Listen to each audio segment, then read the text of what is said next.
Hello, welcome to my channel and craft room. I really hope you enjoy this video. If you do, please click the like button and leave a comment. Both of these things really help out my channel, plus I love to interact and chat with you all. I would also love it if you subscribe so we could craft along together in future videos too. You can find me on other social media platforms as well. Those links will be in the description box under each video. I'd love for us to connect there too. Right, let's get crafting. Hello everyone and welcome back. So this is week 3 and the final challenge for the hashtag Boho summer collab. Although the challenge has nothing to do with paper freebies, there are still freebies available this week. So I'm just going to show you. Now I didn't realise until I was editing the video, but in my last video I actually showed you the freebies for this week. So I'm just going to show you in my journal. So the first freebie is this library card pocket, and you do get the library card as well with a faint kind of boho design on. So the library card pocket is one of the freebies that you get from me this week, and the other one is this world map pocket. So it closes up like that. And you would have seen me make this last time, but yeah, this is the other freebie for this week. So if you want access to the freebies, then you can find them in the Facebook group, Junk Journaling for Everyone. The link will be down below. Or if you do not use Facebook, you can find them in my Kofi shop. Again, the link will be down below. Also remember though that Nathalie from LineDotArrow will also have freebies. Hers will be different to mine, and she will have a video showing hers off, and as soon as she's released her video I'll pop that link down below as well so you can go and take a look at hers. Right, so the challenge for this week then, as I said, has nothing to do with paper and freebies, but is hopefully going to be a cool addition to a journal. It is to make a dream catcher. So, disclaimer, before this challenge, I have never made a dream catcher before, so I have had a couple of practices. This was my first attempt at a dream catcher, so it is a very basic one, and then I made another one which I think went a lot better, and now I'm going to share my process with you. So these are quite small, as you can see. They're smaller than the palm of my hand, so these are mini ones. There are lots and lots of tutorials out there where you can do the kind of webbing, as it were, inside, a lot more sort of prettier. I think it kind of looks a bit like a flower when it's done properly, but I think that's better on a bigger scale. It's very tricky to do that when you've got a small scale like this. So that's why I've got this kind of simplified version. So if you want to have a go, I'll show you the tools that I am using to make these. So I am using a 2-inch binder ring. So I've got these large binder rings. I have quite a lot of these, which is why I'm using these. You could use many things. So I know you can buy sort of smallish embroidery hoops. I've seen people use those before. If you are somebody that uses this red tape, then the plastic innards you could also use. I've only got one spare, which is why I didn't do it this size. Otherwise I probably would have done it a little bit bigger. But obviously I'm still waiting to use up this red tape, and I needed 3 because I'm doing 3 journals. So I've gone with the 2-inch, but as I said, you can use whatever size ring you might have with whatever tools you have available. I also have my hot glue gun over here. It is switched on, it is heating up. I'm using just some string to wrap around. I've got some strips of fabric which I am dangling down the bottom of my dream catcher. And I've got a few beads and jump rings to the side as well. So I'm just going to zoom you in a little bit so you can see what I am doing a little bit better. Okay, so all I did was using my string. I didn't really measure this, but I kind of just pulled out an arm's length worth of string, and then I doubled it up. So once it's doubled, it should be an arm's length of string. Okay, so as you can see, this is quite a long piece of string. because obviously it needs to be wrapped around the whole hoop. Obviously, depending on the size of your hoop, you might need a longer piece. You can always go back and add more string if you haven't done yours long enough, so it's not really a problem. So I just double it in half. Then with the hoop, I just create a hoop and pull it through. And then I pull it tight, and then obviously where we've got the connection here, I just push it up against. I pull that piece of string down, and I'm holding it quite tight, and then with my glue gun I am just going to put some glue around here just to kind of hold that string in place.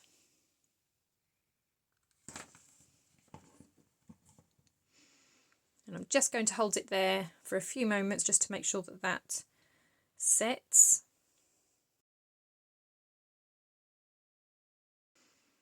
Okay, and then all you do after that is you start wrapping. So I kind of pull it up, and I've still got a little bit of give in my glue, so I'm just squishing it in to make sure that it does kind of go through, and then I just start wrapping.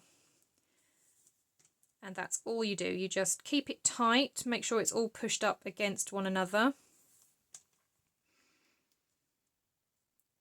But you just keep going round and round.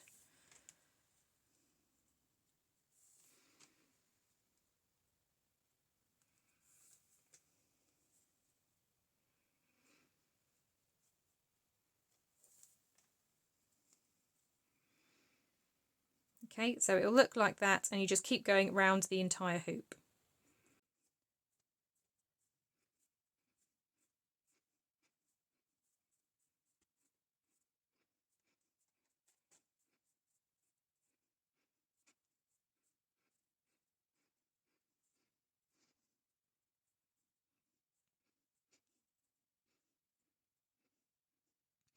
Okay, so now that I have come to the end, as you can see, I've come back to the beginning. So again, I'm just going to use my glue gun. I'm going to put some glue along there, and then I'm going to pull my string up and over in that glue.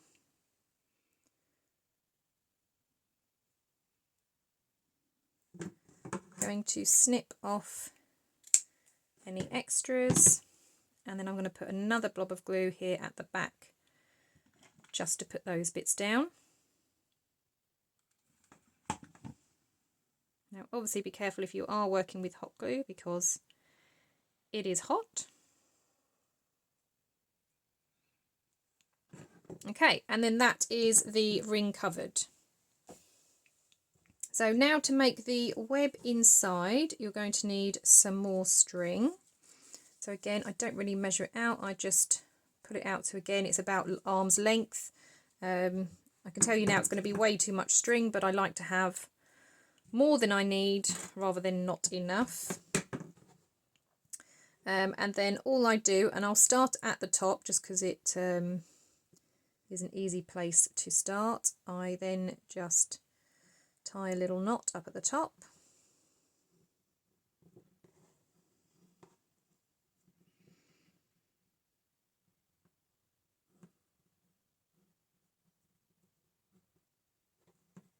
Like that, make sure it's nice and tight.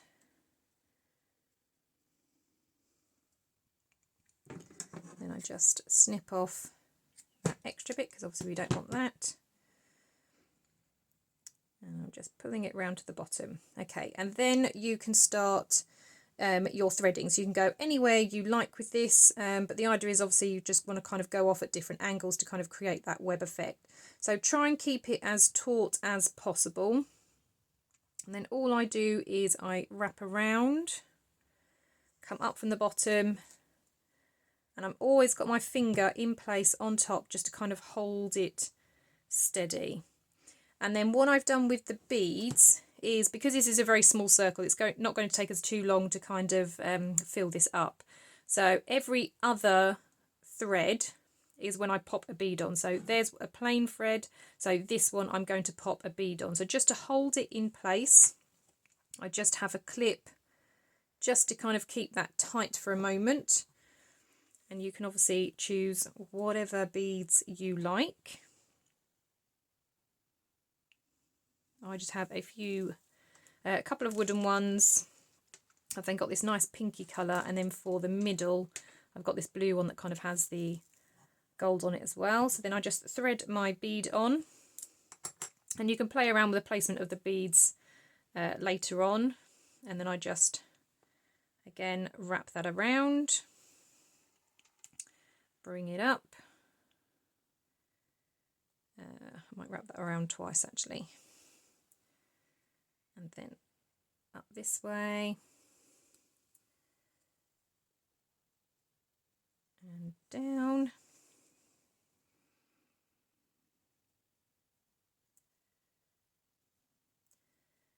If you're going off at an angle like this, it's best to thread your string, oops, through this part here, because then it kind of creates a little bit of a knot there. Do you see it kind of twists it? So that just makes it a little bit easier. Okay, so this is then my second thread, so that's my plain one. So again, I'm just going to put that there just to hold it. This time I'm going to use my pinkish coloured one. Now, because I'm using quite a thick string, I sometimes have to twist it or even snip the end off if it starts to fray a little bit, just so it fits through my beads. Obviously, if you're using something thinner, you don't need to worry about that, or if you've got beads that have very wide holes, it's fine, but the string does go through. It just, like I said, needs to be trimmed every now and then. Okay, so that's my next bead. So I'm going to wrap around, come underneath. So then I've got my plain string.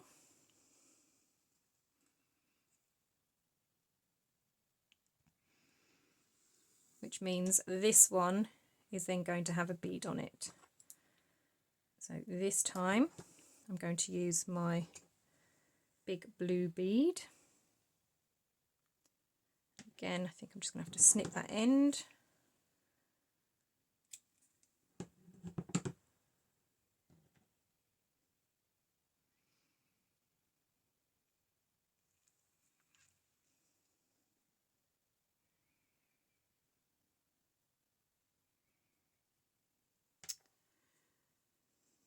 Nope.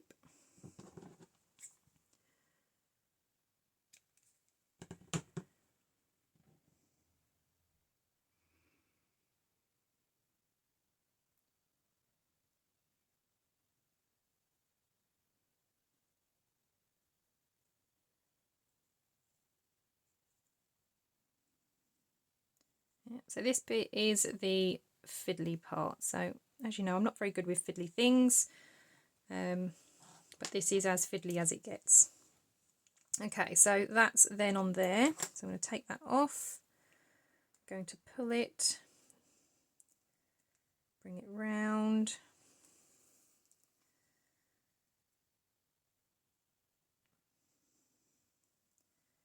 And it's going to come up here. Now normally my rule is to have every other bead, but I kind of want to finish now, so I'm going to put my final bead on, which is this wooden one. Again, I'm just going to snip.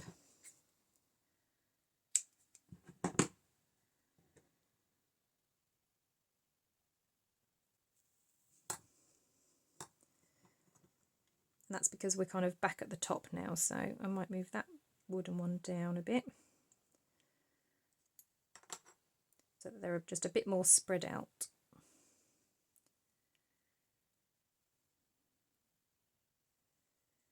Okay.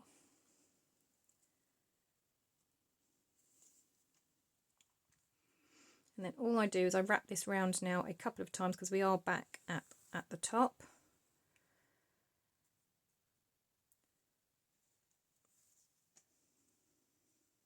Okay, so it will look like that, and then again using hot glue I'm just going to glue it onto the back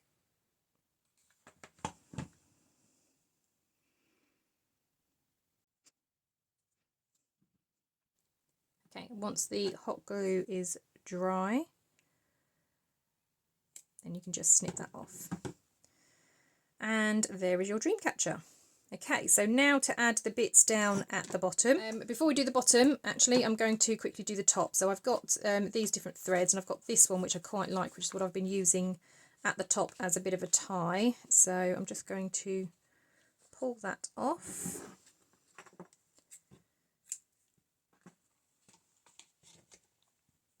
And this also just helps keep things in place up at the top as well. So again, I just wrap this around a couple of times.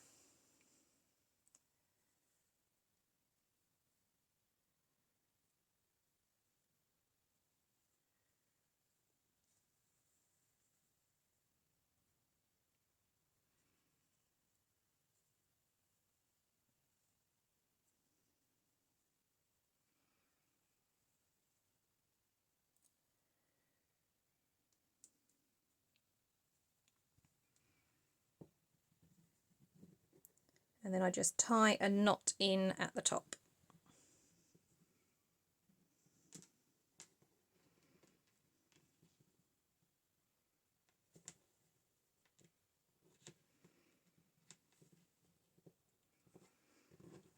Okay, and then that's the top of the dream catcher. Right, down the bottom, I've got these three, which is where I dangle my threads from. And then I've got some larger jump rings. And I needed some larger ones because they need to be able to fit round this bar. And obviously where it's been wrapped in string, it's now a little bit thicker as well. So that's why I've got slightly bigger ones. So I'm just going to open them up a little bit more.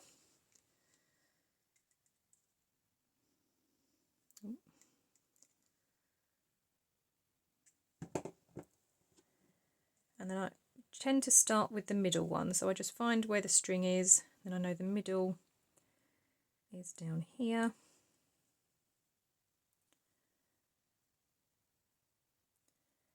And I just close that one up. Actually, before I close it, I'm going to pop a little jump ring on there as well.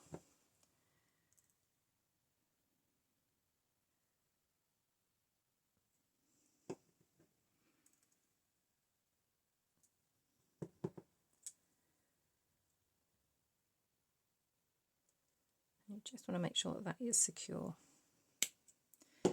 Okay.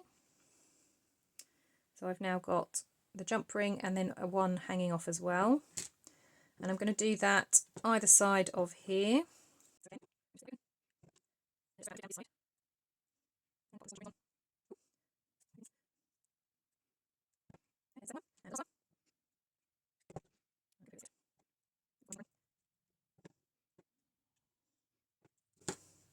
Okay, so that's those three bits on there. What I did with the other ones, so this one I just tied the fabrics straight onto the ring because these are a solid ring. With this one, I didn't have enough to make three with these rings because I didn't have enough of those. So these ones, I've got these kind of beaded rings, but these are like an elastic. So I have had to put jump rings on the bottom of those. But as I've got these hard rings, I can actually obviously tie the fabric to those. So that's what I'm going to do again for that one. So I'm going to tie the fabrics on first. So I've got three different colours. So I've got this lovely sort of green with a rose pattern on. I've got then like a creamy pinky colour. And then I've got blue that has all different sort of florals and yeah, different bits on that I thought would be quite pretty. So I'm going to trim those.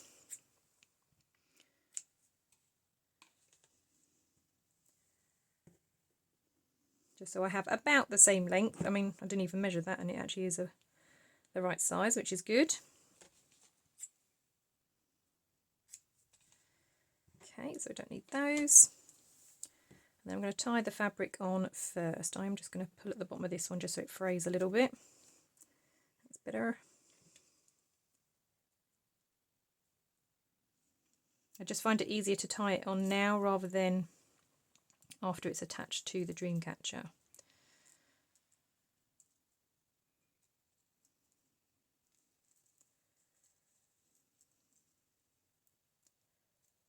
So it really is nothing fancy, it's literally just tying it off. And I might just snip this a little bit if I think it's too big.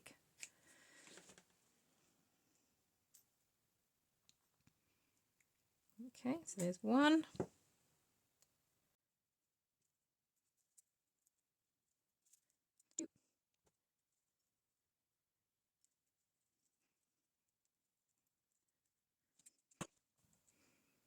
Okay, so that's those 3 done. So now just to attach those to the dream catcher. So I always have the pale one in the middle and then the patterned either side. So it doesn't matter which way round you do it, whether you split this ring or the one that's on the dream catcher. I'm just going to do this one.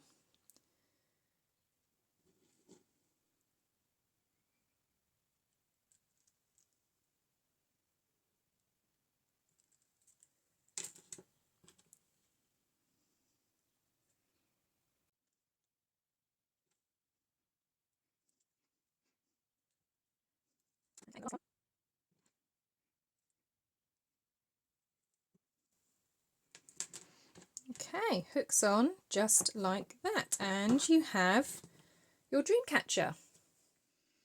So there we are then. They're my 3 examples of dream catchers. I hope that was a relatively simple tutorial to follow along to. I have seen so many different tutorials out there for dream catchers, so go and have a look. If you want to have one that has the traditional web inside, it's absolutely possible. I just found it rather fiddly doing it on such a small ring, but it's absolutely possible to do the proper netting. I just thought this was an easy way of creating a fun little dream catcher and a nice little addition to my boho journals. Don't forget to go to the Facebook pages or the Kofi pages to download the freebies. And if you do have a go at making a dream catcher, make sure you're posting them again in the Facebook groups using the hashtag Boho Summer Collab. Nathalie will also have a video on how she's making her dream catchers. Hers are beautiful and they look completely different to mine, so make sure you go and check her video out. As soon as it's released, I will pop her link down below.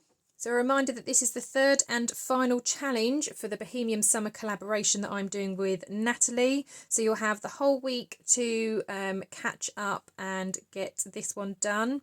We will also have the last few days of May and the very beginning of June just to kind of finish off any journals or any projects that you're doing with the kits as well. Make sure that you're posting in the 4 Facebook groups if you want more chances of winning. So there is the Junk Journaling for Everyone Facebook group where I'm an admin, the LineDotArrow Facebook group which Nathalie owns, and then you have Sweet Pea Papers Facebook group and Haystack's Crafty Corner Facebook group as well. All of those have the challenges in their events, so you post your picture in there usually using the hashtag, and then that is an entry into the prize draw at the end. Well, thank you very much for watching today. That's all from me, and I will see you all in the next crafty video. I'll see you later now. Bye bye.